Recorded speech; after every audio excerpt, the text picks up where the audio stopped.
The parent company of Facebook agreed to pay the state of Texas $1.4 billion to settle a privacy lawsuit. The state accused Meta of exploiting user permissions. Fox 4's Stephen Dial joins us from the newsroom with more. Stephen. Cleary's Meta will have to pay out the $1.4 billion settlement over 5 years. This is a signal to other tech companies about how the state laws will influence decisions on new features.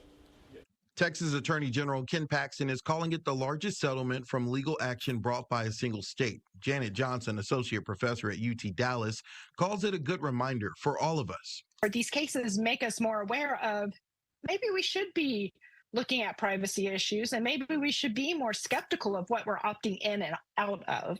Back in 2022, Paxton sued Meta for violating state law. The claim, Meta captured biometric data from millions of Texans without their consent, which is required by state law. This stems from a 2011 feature Meta created called Tag Suggestions.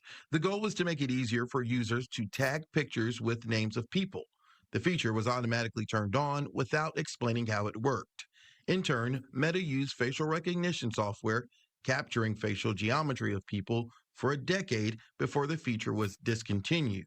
With the settlement, Meta does not admit wrongdoing. And for perspective, the $1 billion is a drop in the bucket for the company's revenue.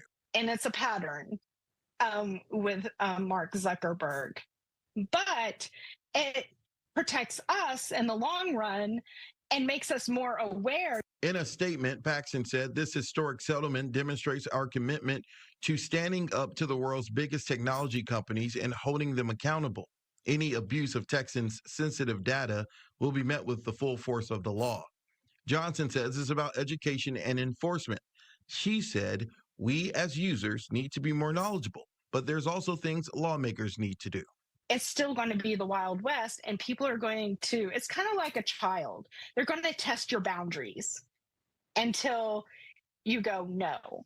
And that's what I feel like social media is. Remember, social media is still brand new. We're still learning. What's unclear is where does this money go? I mean, $1.4 billion. I asked that question to the AG's office. We have not heard back yet.